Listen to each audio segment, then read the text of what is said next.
انبیاء کرام، اولیاء کرام، صحابہ کرام کے حالات زندگی پر مشتمل فلمیں، ڈرامے مختلف ٹی وی چینلز والے دکھاتے ہیں۔ گھر والے اپنا سارا کام حتیٰ کہ کھانا پکانا چھوڑ کر بھی اسے دیکھتے ہیں اور سمجھتے ہیں کہ عبادت ہے۔ آیا کہ انبیاء کرام اور مقدس حضرات پر مبنی فلمیں بنانا کیسا ہے، عوام الناس کا دیکھنا کیسا ہے، ٹی وی چینلز والوں کا چلانا کیسا ہے؟ جزاک اللہ خیرن کثیرا۔ بہت بڑی ضرورت ہے یہ تو، نہیں کسی کو نبی بھی تو بناتے ہوں گے نا، یہ معاذ اللہ تو ناجائز ہی رہے گا یہ تو، ہاں حرام، شدید حرام رہے گا یہ تو، یہ ایسا کرنا حرام ہے اور اس کو دیکھنا بھی پھر ناجائز رہے گا، ظاہر اس کو دیکھنا بھی نہیں چاہیے۔ دیکھنے والے کی اگر رضا ہے اس میں تو پھر تو اور بھی اس کا حکم سخت بڑھے گا۔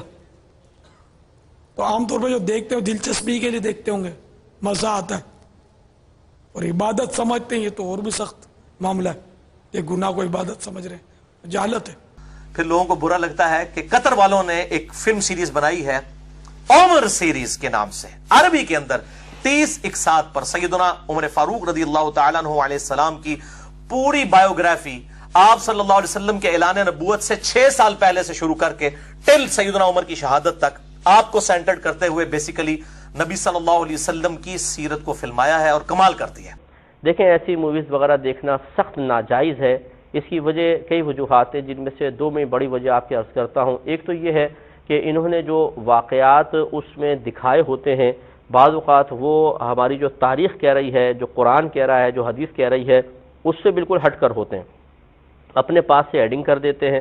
اور یہ موویز بنانے والے یا کسی واقعے کو، کسی کہانی کو ڈرامے کی شکل میں ڈھالنے والے اچھی طرح جانتے ہیں کہ بعینی ہی اگر اس کو ڈھالا جائے گا تو وہ چارمنگ پیدا نہیں ہوتی ہے، اس میں ڈرامے میں مزہ پیدا نہیں ہوتا ہے، لہذا تھوڑی بہت ایڈنگ اپنے پاس سے کرنی پڑتی ہے، جملے بنانے پڑتے ہیں، کوئی مطلب تاثرات اپنے پاس سے دینے پڑتے ہیں، کچھ نئی چیزیں اس میں ڈالنی پڑتی ہیں، تب دیکھنے والوں کے لیے تھوڑی سی اس میں اٹریکشن پیدا ہوتی ہے۔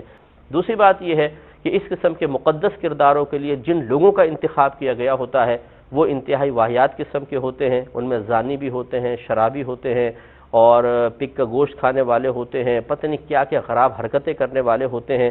ایسے لوگوں کو ایک مقدس شخصیت کا عکس بنانا، اس کا کردار ادا کرنے کے لیے منتخب کرنا، یہ بھی بہت بڑی بے ادبی ہے۔ اور یہ عمر سیریز کے اوپر جو یہ مولوی خطبے دیتے پھر رہے ہیں نا اس کے خلاف، ان کو یہ اندازہ نہیں ہے کہ عمر سیریز کا کنسلٹنٹ وہ بندے ہیں کہ یہ سارے دنیا کے مولوی ایک پلڑے میں رکھے جائیں نا علمی اعتبار سے، اور وہ 2 بندے ایک طرف ہیں۔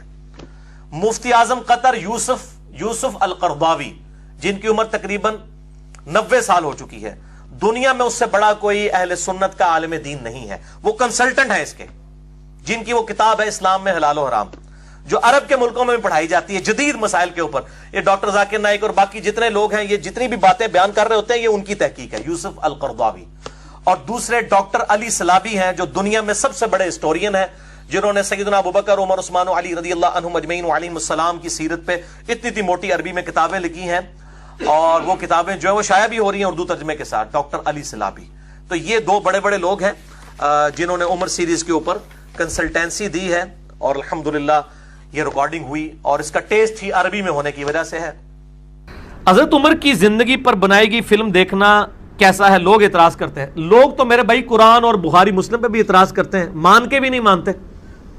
عمر سیریز جو ہے، میں سمجھتا ہوں نوجوانوں میں اس نے بجلی بھر دی ہے۔ میرا یوٹیوب کے اوپر آپ کلپ دیکھ لیں، اسلامی فلمیں دیکھنے کا شرعی مسئلہ کہ نوجوانوں میں بجلی بھر دی ہے جی اس نے، فلم نے، حتیٰ کہ یوٹیوب نے یہ فلم ڈیلیٹ کروائی ہے، ہمارے پاس الحمدللہ HD میں موجود ہے۔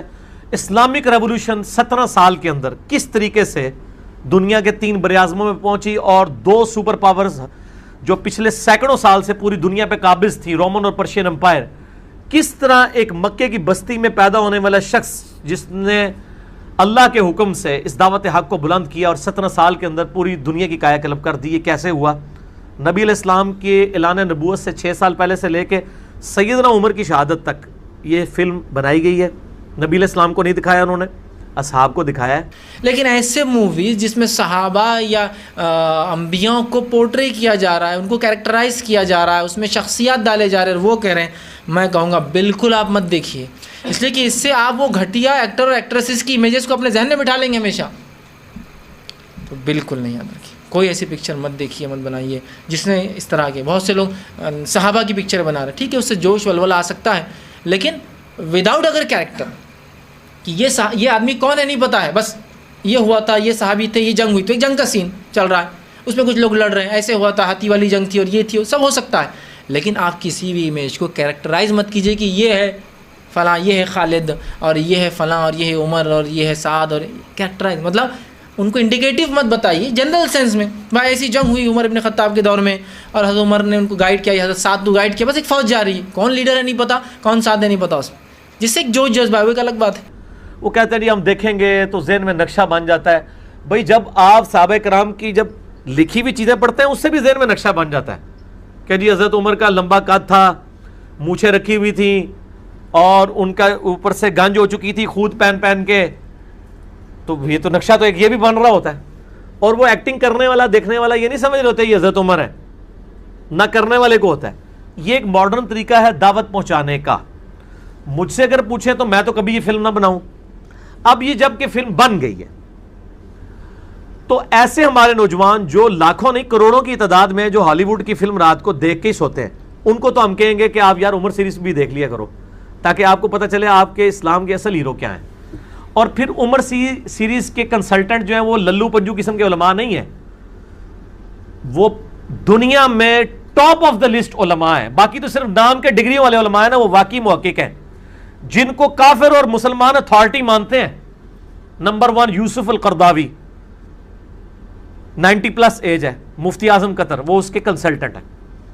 انہی کے شاگرد ہیں ڈاکٹر علی سلابی, جن کی دارالاسلام اہل حدیث نے اتنی موٹی کتابیں حضرت ابو بکر عمر عثمان علی رضی اللہ عنہ اجمعین وعلیہم السلام اجمعین کی بایوگرافی پہ چھاپی ہیں. ڈاکٹر علی سلابی وہ ان کے شاگرد ہیں, وہ کنسلٹنٹ ہے. یعنی مفتی اعظم سعودی عرب بھی نا علمی لیول پہ ان کے مقابلے کا نہیں ہے, چاہے جائے کہ آپ باقی کسی کی بات کریں. یہ وہ لوگ ہیں, یہ وہ یعنی عرب کے علماء بھی جن کی کتابیں پڑھاتے ہیں. اسلام میں حلال و حرام یوسف القرداوی کی وہ کتاب ہے جو آپ سمجھے the only recognized book on modern age issues, یعنی جدید دور کے جو مسائل ہیں اس میں دنیا میں ایک ہی کتاب لکھی گئی ہے, اسلام میں حلال و حرام, اردو میں ترجمہ ہو چکا ہے, اور یہ ایز اے ٹیکسٹ بک سعودی عرب میں علماء کو پڑھائی جاتی ہے. اور یہ یوسف القرداوی نے لکھی ہے جو عمر سیریز کے کنسلٹنٹ ہیں. میں آپ کو ان کا علمی لیول بتا رہا ہوں. اور یوسف القرداوی کو یہ اعزاز حاصل ہے کہ انہوں نے مولانا مودودی کا جنازہ پڑھایا ہوا ہے. اتنا اختلاف ہو گیا تھا کہ جنازہ کس نے پڑھانا ہے. امام کعبہ بھی خواہش مند تھے کیونکہ وہ سب سے پہلے شاہ فیصل ایوارڈ جو ڈاکٹر ذاکر نائک کو 2015 میں انہوں نے دیا وہ مولانا مودودی کو ملا تھا. لیکن پھر اس وقت کنسنسس ہوا کہ ڈاکٹر یہ جو یوسف القرداوی سے بڑا کوئی عالم دین نہیں ہے, وہ پڑھائیں گے. قذافی اسٹیڈیم میں پاکستان کی ہسٹری کا سب سے بڑا جنازہ ہوا ہے مولانا مودودی کا, اور یوسف القرداوی نے پڑھایا تھا. اور وہ بھی ان کو مودودی صاحب کو الامام لکھتے ہیں, ان کے ریفرنسز کوٹ کرتے ہیں.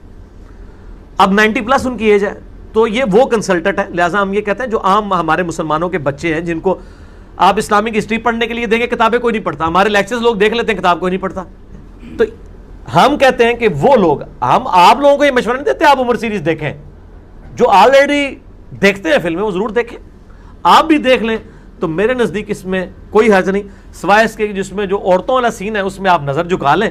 ادروائز وہ بہت کم سین ہے, زیادہ تر تو سارے کے سارے جو ہیں وہ بڑے پازیٹیو سین ہیں. اور وہ اسلام کی تاریخ آپ کو جنگ قادسیہ, آپ چھوڑ دیں, آپ بڑے بڑے مفتیوں کو ذرا بٹھائیں نا, میں چیلنج کرتا ہوں آپ کو, تیاری نہ انہوں نے کی ہو میرا کلپ سن کے, ان کو صرف بٹھا کے یہ پوچھے کہ جنگ قادسیہ, جنگ یرموک اور غزوہ بدر اور غزوہ احد اس کا ذرا بارے بتائیں. ان کو پتہ ہی نہیں ہوگا. غزوہ بدر احد تو شاید بتا دیں, قادسیہ یرموک نہیں پتا ہوگا. ان کو پوچھے کس سن میں ہوئی ہے اور کس کے خلاف ہوئی ہے اور کون کون تھا اور اس کے اسباب کیا تھے. دیکھیں نا جی, یہ چیمپئن بنے ہوئے نا, یہ کہتے ہیں ہم اسلام کے ٹھیکیدار ہیں, بتائیں, کوئی نہیں پتا ہوگا. لیکن عمر سیریز جس نے دیکھی ہے نا, اس کو ایک ایک چیز اس کے سامنے آ جائے گی کہ یرموک کیوں ہوئی, قادسیہ کیوں ہوئی, کس طرح ہوئی, اس کے پیچھے کیا بیٹل فیلڈز تھیں. یہ سب کی سب چیزیں جو ہے وہ زبانی یاد ہو جائیں گی, ایسی ہوں گی بھولیں گی بھی نہیں. کتابیں پڑھ کے تو انسان جو ہے وہ پھر بھی بھول جاتا ہے. تو میرا تو موقف اس کے بارے میں یہ ہے. The Umar series, it was a series of 30 episodes made few years earlier. It was made by the embassy and funded by the Qatar Foundation. Even that, I've seen that, you cannot say it's 100% Islamic. There was music, there was some scenes of ladies, but as far as message is concerned and Umar series are concerned, the knowledge in it, the hadith is quoted, the Quran is quoted, it is wonderful. It will surely get a person closer to Islam. There is no obscenity in it. There is not major haram in it. Yes, music is there. And alhamdulillah, as far as Umar series is concerned, majority of the hadiths are sahih. There may be a few here and there.